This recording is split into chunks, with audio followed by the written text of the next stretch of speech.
पहले दोस्तों आप सभी का बहुत बहुत स्वागत है शिवानी मैम हिंदी साहित्य क्लासेस में। कैसे हैं आप सभी? आई होप आप लोग बहुत अच्छे हैं, स्वस्थ हैं और अपने अपने एग्ज़ाम्स की तैयारी आप सभी बहुत अच्छे से कर रहे हैं। तो आज से जो है मैं यूनिट 10 स्टार्ट कर रही हूँ, जो अन्नगद्य विधाएँ हैं आप सभी के सिलेबस में। यूनिट 10 में पहली जो रचना है मैंने लिया है वो है माटी की मूर्तें। आज की क्लास में हम पढ़ेंगे माटी की मूर्तें।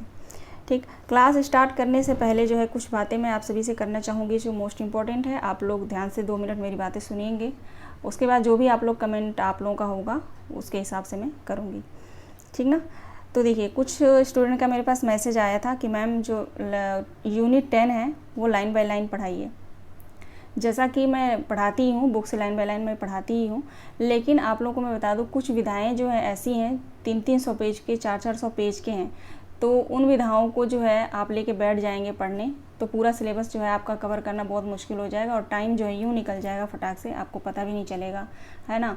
और कब फॉर्म आएगा, अभी जल्दी ही फॉर्म भी आ जाएगा। NTA जो रिजल्ट निकलने की देरी है वो फॉर्म भी तुरंत निकाल ही देंगे नेक्स्ट एग्ज़ाम की, ठीक है। तो मेरा मानना यही है कि जो विधाएँ जो छोटी हैं उनको तो मैं लाइन बाय लाइन पढ़ा दूँगी, लेकिन जो विधाएँ 300-400 पेज की हैं, 250 पेज की हैं, और जैसे कि ये माटी की मूर्तें जो है ये 127 पेज का है ये पूरा। मैंने, जबकि 127 ज़्यादा नहीं है ऐसा मुझे लग रहा है, पूरा मैंने पढ़ा। तो इसमें जो है जो महत्वपूर्ण है उसको मैंने लिया है और उसको मैंने अलग से नोट भी किया है। और जो मैंने नोट किया है ज़्यादातर मिलता जुलता 90% जो है दृष्टि की बुक जो है उसमें दिया हुआ है ना। तो वहाँ से भी मैंने लिया है और जो मेरे पास बुक है मैंने वहाँ से भी लिया। कुल मिला के मैंने जो है जो महत्वपूर्ण है आप सभी के परीक्षाओं के लिए उनको जो इस PDF में मैंने रखा है, तो छूटेगा नहीं, आप लोग इसके लिए निश्चिंत रहिएगा। बेशक मैं बुक का पेज जो है मेरे पास, जो भी PDF है इसका माटी की मूर्तें रचना का, वो मैं सेंड कर दूँगी। आप लोग पढ़ के एक बार देख भी लीजिएगा कि आप लोग खुद भी आप पढ़ेंगे ना तो आपको पता चल जाएगा कि हाँ ये जो है परीक्षा की दृष्टि से महत्वपूर्ण नहीं है, यहाँ से प्रश्न पॉसिबल ही नहीं है कि बन जाए, ठीक। तो उनको पढ़ के टाइम वेस्ट करना जो है मुझे नहीं लगता कि ठीक है। आई होप मेरे बातें आप लोग समझ रहे होंगे।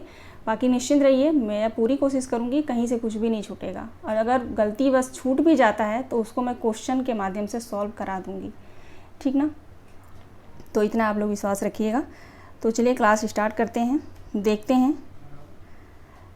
आज की क्लास में हम पढ़ेंगे, पहली क्लास है माटी की मूर्तें।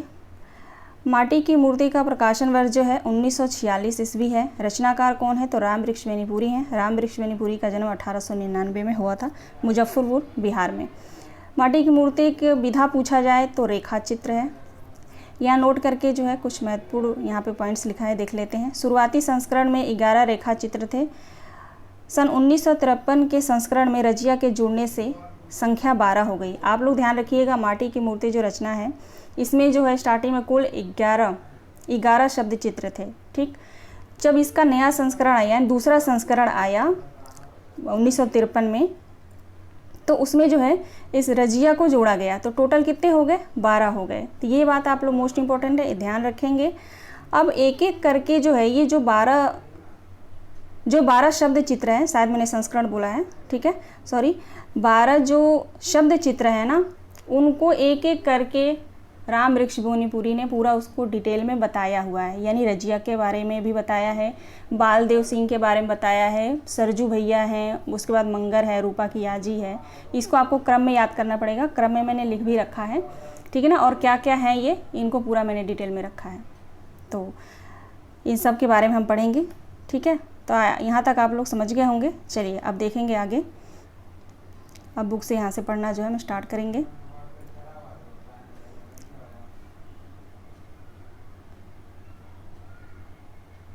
चलिए सबसे पहले जो है भूमिका पढ़ेंगे। माटी की मूर्ति रचना की जो भूमिका जो रामवृक्ष बेनीपुरी ने लिखा है उसको हम पढ़ते हैं, देखेंगे क्या कहते हैं। कहते हैं, जब कभी आप गांव की ओर निकले होंगे, आपने देखा होगा किसी बड़ या पीपल, बड़ का एक पौधा होता है ना, बड़ या पीपल के पेड़ के नीचे चबूतरे पर कुछ मूर्तें रखी हैं, माटी की मूर्तें। ये मूर्तें, कहते हैं, ये मूर्तें न इनमें कोई खूबसूरती है न रंगीनी, फलतः बौद्ध या ग्रीक रोमन मूर्तियों के हम सौदाई यदि उनमें कोई दिलचस्पी न लें, उन्हें देखते ही मुंह मोड़ लें, नाक सिकोड़ लें, तो अचरज की कौन सी बात है। ठीक ना। कहते हैं कि जब कभी आप गांव में निकले होंगे तो आपने देखा होगा, कहीं भी आप भी अपने गांव के आसपास जाते होंगे तो देखते होंगे कोई पीपल का पेड़ होता है, नीम का पेड़ होता है, वो चबूतरे बने होते हैं, वहाँ पे कई तरह की मूर्तियाँ रखी गई होती हैं, लेकिन उनकी कोई जो है आकार नहीं होता है, कोई उसमें शक्ल आपको नहीं दिखती है ना, पत्थर वत्थर रख दिया जाता है, उसको लोग पूछते हैं। तो वही वो कह रहे हैं कि उनमें कोई खूबसूरती नहीं होती, ना रंगीनी होती है, फलतः बौद्ध या ग्रीक रोमन मूर्तियों के हम सदाई यदि इनमें कोई दिलचस्पी ना लें तो उन्हें देखते ही मुंह मोड़ लें, हम नाक सिकोड़ लें, तो अचरज की इसमें जो है अचरज की कोई बात नहीं है।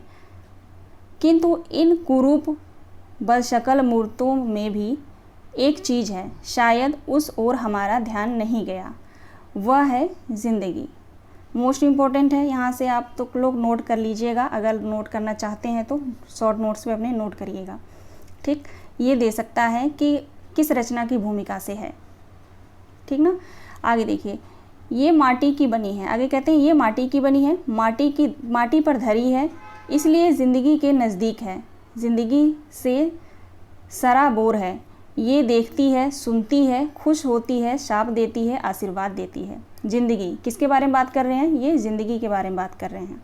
ठीक ना। कहते हैं कि शायद उस ओर हमारा ध्यान नहीं गया, वो क्या है, वो है हमारी ज़िंदगी, जो माटी की बनी है, बिल्कुल बनी है, माटी किससे धरी है, बिल्कुल, इसलिए ज़िंदगी के नज़दीक है, ज़िंदगी से सराबोर है, ये देखती है, सुनती है, खुश होती है, शाप देती है, आशीर्वाद देती है। ठीक, यहाँ तक देखा हमने, आगे देखते हैं।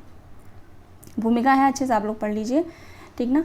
देखिए, ये मूर्तें न तो किसी आसमानी देवता की होती है, न अवतारी देवता की, गांव के ही किसी साधारण व्यक्ति मिट्टी के पुतले ने किसी असाधारण अलौकिक धर्म के कारण एक दिन देवत्व प्राप्त कर लिया, देवता में गिना जाने लगा। गांव में ऐसा होता भी है, आप लोगों ने देखा होगा, है ना। आगे कहते हैं, और गांव के व्यक्ति के सुख दुख का दृष्टा सृष्टा बन गया। आगे कहते हैं कि मिट्टी के उन पुतलों की ये माटी की मूर्तें, हाँ, ये देखती हैं, सुनती हैं, खुश होती हैं, नाराज होती हैं, खुश हुई, संतान मिली, अच्छी फसल मिली, यात्रा में सुख मिला, मुकदमे में जीत मिली, इनकी नाराज़गी बीमार पड़ गए, महामारी फैली, फसल पर ओले गिरे, घर में आग लग गई। मैं थोड़ा फास्ट नहीं पढ़ा रही हूँ क्योंकि इसको समझते हुए जो है अच्छे से चलिएगा, क्योंकि भूमिका है। ठीक ना। आगे देखेंगे, आगे कहते हैं कि ये ज़िंदगी के नज़दीक ही नहीं है, ज़िंदगी में समाई हुई है, इसलिए ज़िंदगी के हर पुजारी का सिर इनके नज़दीक आप झुका है। तो यहाँ से यहाँ तक ये पॉइंट्स नोट करिएगा आप लोग, मोस्ट इम्पॉर्टेंट है, ये आ चुका है। ठीक ना। आगे देखेंगे, बौद्ध और ग्रीक रोमन मूर्तियाँ दर्शनीय हैं, वंदनीय हैं, तो माटी की ये मूर्तें भी उपेक्षणीय नहीं। आपसे हमारा निवेदन सिर्फ इतना है। आगे चलते हैं। आपने राजा रानी की कहानियाँ पढ़ी हैं, ऋषि मुनि की कथाएं बाँची हैं, नायकों और नेताओं की जीवनियों का अध्ययन किया है। वे कहानियाँ, वे कथाएं, वे जीवनियाँ कैसे मनोरंजक, कैसे प्रोज्वल, कैसी उत्साहवर्धक, हमें दिन दिन उनका अध्ययन, नमन, अनुशीलन करना ही चाहिए।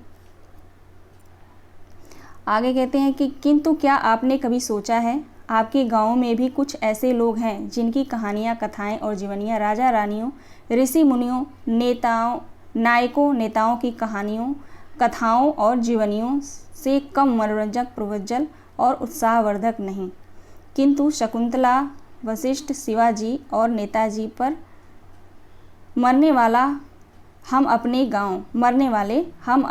गांव की बुधिया, बाल गोविंद भगत, बालदेव सिंह और देव की ओर देखने की भी फुर्सत कहाँ पाते हैं। लेकिन जो है हम उनकी ओर देखने की फुर्सत हमारे पास होती ही नहीं है, हम देखते ही नहीं हैं। आगे कहते हैं, हजारीबाग सेंट्रल जेल के एकांत जीवन में अचानक मेरे गांव और मेरे ननिहाल के कुछ ऐसे लोग की मूर्तें मेरी आंखों के सामने आकर नाचने और मेरी कलम से चित्रण की याचना करने लगी। तो ये मोस्ट इम्पॉर्टेंट है, यहाँ से यहाँ तक आप लोग नोट करेंगे। आगे कहते हैं कि उनकी इस याचना में कुछ ऐसा जोर था कि अंततः यह माटी की मूर्ति तैयार होकर रही। हाँ, जेल में रहने के कारण बैजूवामा भी इसकी पांत में आ बैठे और अपनी मूरत मुझसे गढ़वा ही ली। तो ये जो रचना जब लिखे हैं तो उस हजारी सेंट्रल जेल में जो है लिखते हैं, ठीक ना। ये आप लोग ध्यान रखिएगा। माटी की मूर्ति में जो संकलित सभी रेखा चित्र रामवृक्ष पुरी ने जो है हजारी सेंट्रल जेल में रहते हुए लिखे हैं। आगे देखते हैं। आगे कहते हैं कि मैं साफ कह दूं कि ये कहानियाँ नहीं जीवनियाँ हैं। बिल्कुल, ये कहानियाँ नहीं, कहते हैं कि ये जीवनियाँ हैं। ये चलते फिरते आदमियों के शब्द चित्र हैं। यानी जितने भी उसमें 11-12 जो हैं 12 शब्द चित्र, उनको जो है इन्होंने शब्द चित्र कहा है। ये बात आप लोग ध्यान रखिएगा। कहते हैं ये जो है चलते फिरते आदमियों के शब्द चित्र हैं। मानता हूँ कला के उन पर पिचकारी की है, किंतु मैंने ऐसा नहीं होने दिया कि रंग रंग में मूल रेखाएं ही गायब हो जाएं। मैं उसे अच्छा रसोइया नहीं समझता जो इतना मसाला रख दे कि सब्जी का मूल स्वाद ही नष्ट हो जाए, है ना। तो ये महत्वपूर्ण लग रहा है मुझे, यहाँ से आप लोग नोट कर लीजिएगा। मैं उसे अच्छा रसोइया नहीं समझता जो इतना मसाला रख दे कि सब्जी का मूल स्वाद ही नष्ट हो जाए, है ना। तो इसको भी नोट कर लेंगे आप लोग। आगे कहते हैं कला का काम जीवन को छिपाना नहीं, उसे उभारना है। कला वह जिसे पाकर जिंदगी निखर उठे, चमक उठे। ये महत्वपूर्ण पॉइंट्स है और ये पूछा भी गया है, तो इसको भी आप लोग नोट करेंगे, ठीक। माटी की मूर्ति से है ये कथन, और भूमिका माटी की मूर्ति की भूमिका से लिया गया है। कहते हैं कि डरता था सोने चांदी के इस युग में मेरी ये माटी की मूर्ति कैसी पूजा पाती हैं, किंतु इधर इनमें से कुछ जो प्रकाश में आई, हिंदी संसार ने उन्हें सिर आँखों पर लिया। यह मेरी कलम या कला की करामात नहीं, मानवता के मन में मिट्टी के प्रति जो स्वाभाविक स्नेह है उसका परिणाम है। आगे देखेंगे। आगे कहते हैं उस स्नेह के प्रति मैं बार बार सिर झुकाता हूँ और कामना करता हूँ कि कुछ और ऐसी माटी की मूर्ति हिंदी संसार की सेवा में उपस्थित करने का सौभाग्य प्राप्त कर सकूं। रामवृक्ष बेनीपुरी, ठीक ना। अब चलिए, अब जो इसका जो नवीन संस्करण आया था उसकी भूमिका को हम लोग एक बार पढ़ लेते हैं। छोटा सा ही है, बस यही है, देखते हैं। कहते हैं कि थोड़ा सा ऊपर करूं, देखेंगे यहाँ से। यह माटी की मूर्ति सोने की मूर्ति सिद्ध हुई। 6 साल में इनकी 60,000 प्रतियाँ बिक चुकी थी। कितनी हजार प्रतियाँ? 60,000, ठीक ना। इस नवीन संस्करण में एक मूर्त और जोड़ दी गई, वो है रजिया, ठीक ना। दूसरे संस्करण में जो है ये रजिया शब्द चित्र को जोड़ा गया है, ये आप लोग ध्यान रखिएगा। इसमें जो है ये इम्पोर्टेंट है। आगे कहते हैं क्रम में भी कुछ परिवर्तन किया गया और पाठ में भी। इसे आदि से अंत तक सचित्र भी कर दिया गया है। क्या मैं आशा करूं कि इस नए रूप में यह और भी पसंद की जाएगी। बिल्कुल की जाएगी और की भी गई है ना। तो आप लोग ध्यान रखिएगा, रजिया को बाद में जोड़ा गया तो ये 12वें नंबर पे आना चाहिए ना, लेकिन 12वें नंबर पे नहीं है। इसको क्रम में भी परिवर्तन किया गया, यानी स्टार्टिंग से लिखा है। स्टार्टिंग में जो है रजिया है, फिर बालदेव है, फिर सरजू भैया है, मंगर रूपक याजी है, देव बाल गोविंद भौजी परमेश्वर, ऐसे ही हैं, ठीक है। अभी आगे देखेंगे। हाँ देखिए, यहाँ पे क्रम में है। माटी की मूर्ति जो शब्द चित्र है वो क्रम में है और यही पात्र भी हैं। देखिए, सबसे पहले रजिया है, फिर बालदेव है, फिर सरजू भैया, मंगर, रूपा की याजी, देव, बाल गोविंद भगत, भौजी, फिर है 9वां परमेश्वर, 10वां बैजू मामा, 11वां सुभान खां, 12वां बुधिया, ठीक ना। तो ये क्रम में जो है रजिया को ऊपर कर दिया गया है फर्स्ट नंबर पे। तो आप सब क्या करेंगे, इसको अलग से लिख लीजिएगा, स्क्रीनशॉट ले लीजिएगा आप सभी, और इसको क्रम में आप लोग याद रखेंगे। क्रम में याद रखिएगा, पूछा गया है और पूछा भी जाता है, ठीक ना। अब जैसा कि मैंने स्टार्टिंग में ही बताया, इन 12 को जो है, जितने भी शब्द चित्र हैं 12, इनको एक एक करके जो है पूरा दिया हुआ है डिटेल इसका। जैसे रजिया के बारे में लिखा हुआ है कि ये अपने मौसी के घर जाते हैं, वहाँ पे जो है एक चुड़ियारिन होती है रजिया, बाल लंबे, कपड़े का जिक्र, उसका पहनावा, पोशाक, रहन सहन, चाल, सब कुछ का जो है वहाँ पे वर्णन करते हैं और रिश्ता बताते हैं। तो ये सब जो है दृष्टि की बुक में बहुत अच्छे से दिया हुआ है। तो आप लोग अगर पढ़ना चाहते हैं तो बताइएगा, मैं उसको जो है सेंड कर दूंगी। आप लोग लाइन बाय लाइन पढ़ भी सकते हैं, अगर आपके पास भरपूर टाइम है तो पढ़िएगा। बाकी जो जितना मैं पढ़ा रही हूँ सफिशिएंट है।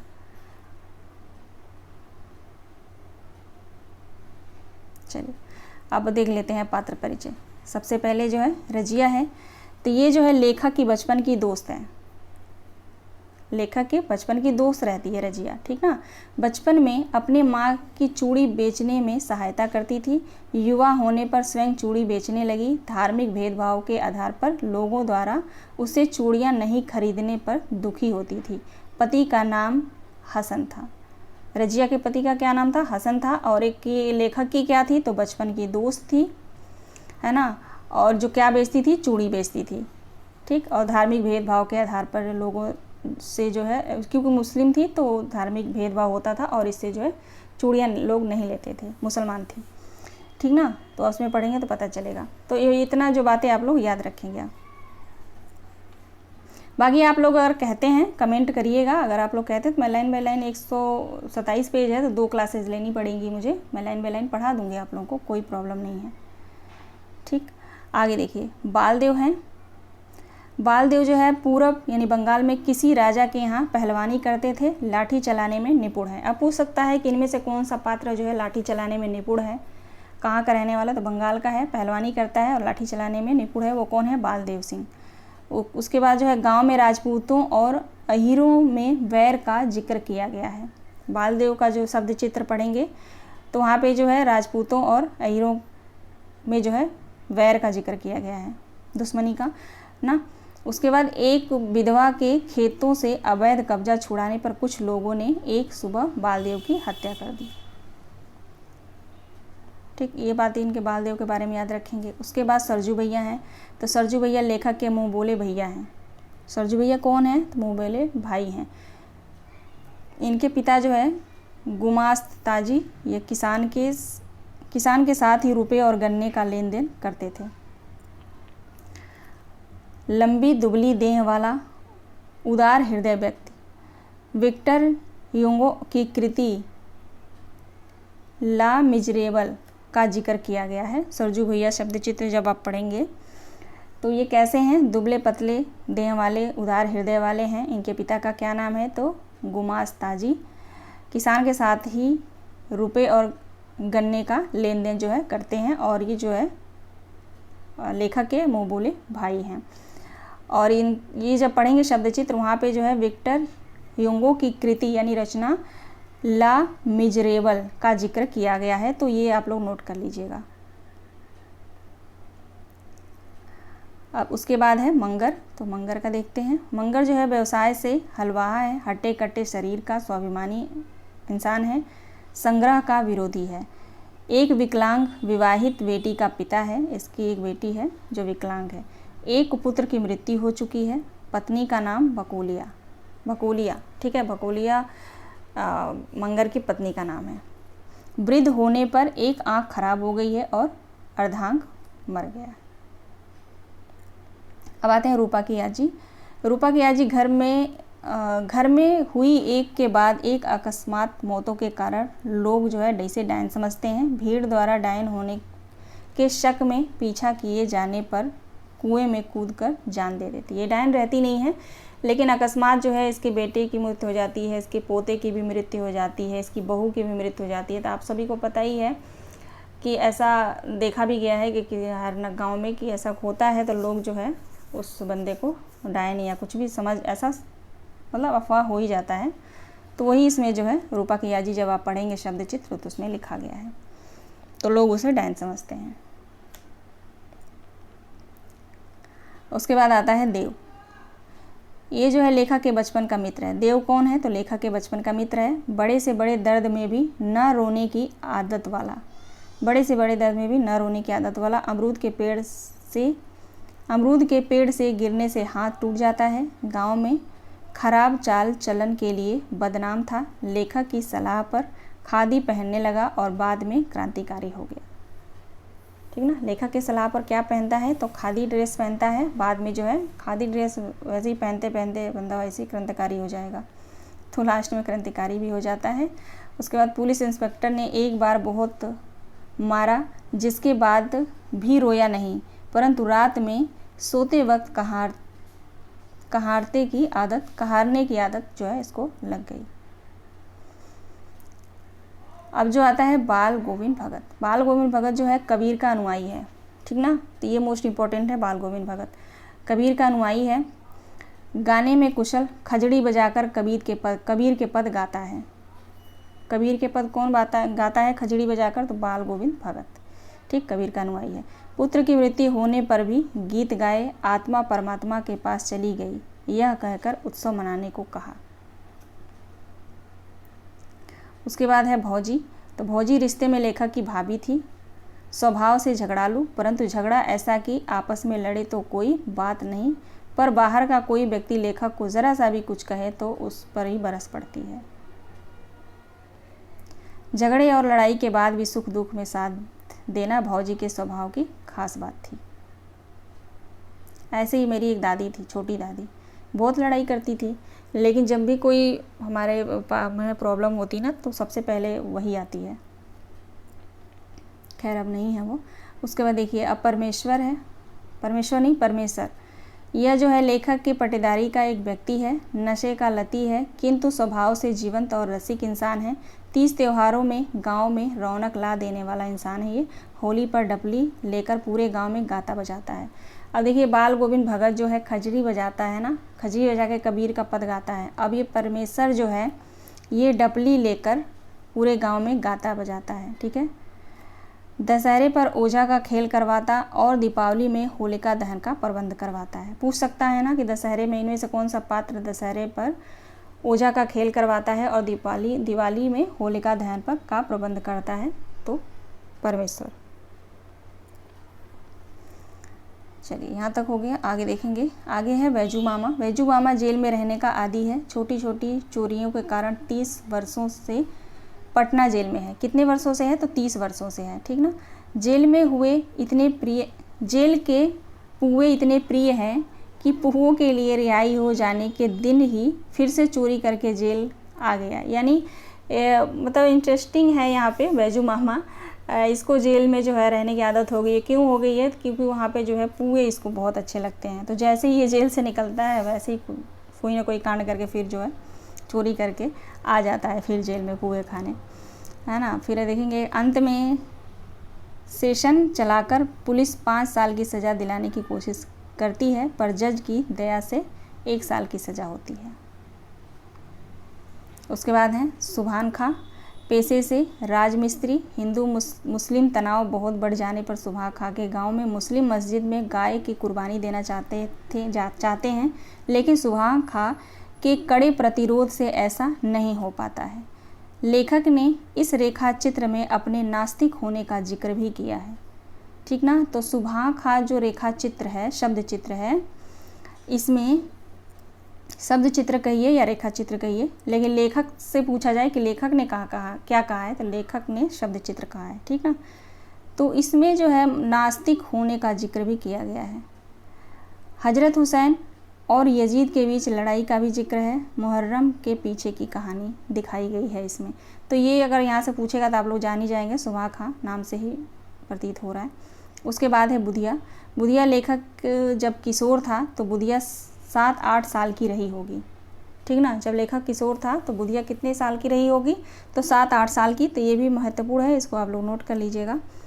अत्यंत चंचल और शरारती। लेखक कई सालों बाद बुधिया से मिलता है तो उसकी स्थिति देखकर दंग रह जाता है। बुधिया की शादी हो चुकी है, जगदीश उसका पति है, उसके 3 बच्चे हैं और वो गर्भवती है। तो बुधिया के पति का क्या नाम है, तो जगदीश है। अब हम जो महत्वपूर्ण कथन है उन कथन को देख लेते हैं।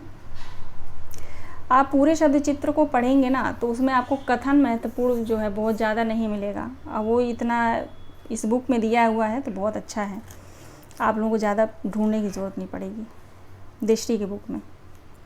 जैसा कि देखेंगे, पहला कथन है, कला का काम जीवन को छुपाना नहीं, उसे उभारना है। कला वह है जिसे पाकर ज़िंदगी निखर उठे, चमक उठे। तो ये भूमिका से है। आगे देखिए, रजिया ने बताया कि जिस तरह दुनिया बदल गई है, अब तो ऐसे भी गांव हैं जहां के हिंदू मुसलमानों के हाथ से सौदे भी नहीं खरीदते। अब हिंदू चूड़िहारने हैं, हिंदू दर्जी हैं। तो ये किसने बोला है? रजिया ने बोला है। आगे देखिए, दूसरा कथन है, उन दिनों हिंदू मुसलमान की तनातनी नहीं थी, दोनों दूध चीनी की तरह घुले मिले थे। हिंदू की होली में मुसलमानों की दाढ़ी रंगी होती, मुसलमानों के तजिए में हिंदू के कंधे लगे होते। ताजिए के दिन थे, मेरे गांव में भी ताजिया बना था, यद्यपि एक भी मुसलमान वहां नहीं। ये भी रजिया का ही कथन है। लेन देन, जिसे नग्न शब्दों में सुखेदारी कहिए, सुखेदारी नहीं, सुदखोरी है ना, सुदखोरी कहिए, चाहता है आदमीपन को खो दे, वह जो खटमल नहीं लीचर बन जाए। तो ये भी कथन जो है माटी की मूरत से है, ध्यान देंगे आप लोग। आगे देखिए, यथार्थ अन्नदाताओं के लिए पेंशन की हमारे अभागे देश में कहाँ व्यवस्था है, और व्यक्तिगत दया का दायरा तो हमेशा ही तंग रहा है। थोड़ा सा ना कल फास्ट था तो बोलने में जो गला ऐसे दर्द हो रहा है, तो इसलिए मैं थोड़ा सा स्लो बोल रही हूँ, ठीक है।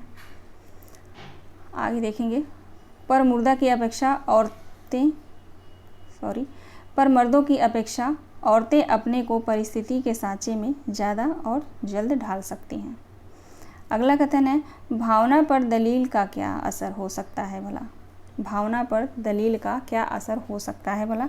अगला कथन है कि हमने सुन रखा है दुनिया में 3.5 ही वीर हैं, पहला भैंसा, दूसरा सूअर, तीसरा गेहून और आधा राजा रामचंद्र। भैंसे, सूअर और गेहून सीधा वार करते हैं, कभी पीठ नहीं दिखाते। रामचंद्र वीर थे, लेकिन बाली को मारने के लिए उन्होंने पेड़ की ओट ली थी। मोस्ट इम्पॉर्टेंट है, माटी की मूर्ति से ये कथन है, बहुत महत्वपूर्ण है ये। आगे देखिए, अगला कथन है, तेली जिसका मुंह देखने के बाद यात्रा सफल नहीं होती, ऐसी व्यवस्था दे रखी है हमारे समाज ने। अगला कथन है, बेटे के क्रियाकर्म में तूल नहीं किया गया, पतोहू से ही आग दिलाई उसकी, किंतु ज्यों ही श्राद्ध की अवधि पूरी हो गई, पतोहू के भाई को बुलाकर उसके साथ कर दिया, यह आदेश देते हुए कि इसकी दूसरी शादी करा देना।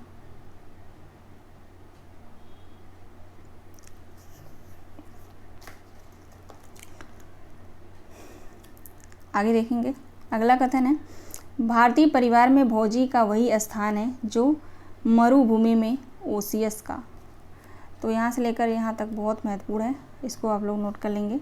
आगे कहते हैं कि दहकती हुई बालू की लू लपट में दिन दिन रात रात चलते चलते जब मुसाफिर दूर से खजूरों की हरी हरी फुगनी देखता है, उसकी आंखें ही नहीं तृप्त हो जाती, उसके शरीर का रोम रोम पुलकित और उसकी शिराओं का एक एक रक्त बिंदु नृत्यशील हो उठता है। तो बहुत महत्वपूर्ण पॉइंट है, ये कथन है, इसमें सभी महत्वपूर्ण है, इनको आप लोग नोट डाउन करेंगे, या तो PDF चाहिए तो मुझे आप लोग टेलीग्राम पे बता दीजिएगा। आगे देखिए, अगला कथन है, खिंचा खिंचा चेहरा, रसहीन नयन, दुबला पतला शरीर, मुरझाया मर्दों सा मन, यही है भारतीय मानवता का साधारण ढांचा, जो कम बोले, हंसे नहीं, मुश्किल से मुस्काए, हमेशा अपने इर्द गिर्द मुहर्रम का वातावरण बनाए रहे, उसकी सज्जनता और शिष्टता की प्रशंसा होती है। वह कलम टूट जाए जो निंदा के लिए ही उठती है, वह कलम टूट जाए जो निंदा के लिए ही उठती है। ये मोस्ट इम्पॉर्टेंट कथन है ये, और ये आ चुका है, और मैंने जो इसका प्रैक्टिस करवाया है ना, माटी की मूर्ति जो रचना है, इसका जो मैंने प्रैक्टिस करवाया है, पूरा डिटेल में क्वेश्चन मैंने बनाया है, कम से कम 100 क्वेश्चन होंगे, तो मैं आप लोगों को दे दूँगी, वो भी आप लोग पढ़ लीजिएगा। आगे देखिए, मंजिल के अंत में पथिक के पैर तेजी से उठने लगते हैं, उसकी रफ्तार में तेजी आ जाती है, ये भी कथन माटी की मूर्ति से है। आगे देखेंगे, वह किताब जज को यह हक कहाँ देता कि वह देखे कि अपराध क्यों किया गया, उसमें समाज कहाँ तक अपराधी है और आदमी कहाँ तक, आदमी के कृति में परिस्थितियों का कहाँ तक हाथ है, आदि आदि। फिर आदमी के भीतर जो इंसानियत है उसे उभरने देने और अपराधी को सही रास्ते पर चलने में मदद करने की ओर ध्यान तो उसका किताब में जैसे हराम हो। अगला कथन है, मुझे मालूम होता था काम और अल्लाह दो चीज़ें संसार में उनके लिए यानी सुभान खां सबसे प्यारी है। काम करते हुए अल्लाह को नहीं भूलते थे और अल्लाह से फुर्सत पाकर फिर झट काम में जुट जाना पवित्र कर्तव्य समझते थे। ये लेखक जो है सुभान खां के बारे में कह रहे हैं, लेखक का कथन है ये। अगला कथन है, शहर की यह बीमारी धीरे धीरे देहात में घुसने लगी। गाय और बाजे के नाम पर तकराहें होने लगी। जो ज़िंदगी पर कसाई खानों के लिए अपनी गाय बेचते रहे, वे ही एक दिन किसी एक गाय के काटने का नाम सुनकर ही कितने इंसानों के गले काटने को तैयार होने लगे। तो ये लास्ट कथन था, पूरा मैंने जो दृष्टि की बुक में था वो मैंने लिया है, ठीक है ना। तो आशा करती हूँ कि क्लास आप लोगों को पसंद आई होगी, और कोई भी आप लोगों को कोई भी प्रॉब्लम आ रही है तो आप लोग मुझे कमेंट कर माध्यम से बताइएगा। और अगर पर्सनल भी कमेंट करना चाहते हैं, कुछ पूछना चाहते हैं, कोई ऐसी बात है तो आप लोग मुझे टेलीग्राम पर ही मैसेज कर दीजिएगा, ठीक ना। और जो भी विधाएं इसमें छोटी हैं उनको मैं line by line he book से पढ़ा दूँगी, उसमें कोई प्रॉब्लम नहीं है ना। लेकिन जो विधाएं बड़ी हैं तो उनको जो है कोई फ़ायदा नहीं है ना, जहाँ से प्रश्न ना आए उसको भी आप पढ़ें तो कोई फ़ायदा नहीं है। हाँ, अगर आपके पास भरपूर टाइम है, साल भर बाद पेपर देना है, साल भर तैयारी करते आए हैं, वैसे भी पढ़ते वो पूरा हो ही जाता है, ठीक है। तो दोस्तों चलिए मिलते हैं कल की क्लास में, और प्लीज़ आप लोग क्लास को ज़रूर लाइक कर दीजिएगा और एक छोटा सा कमेंट आप लोग ज़रूर करेंगे। Thank you so much.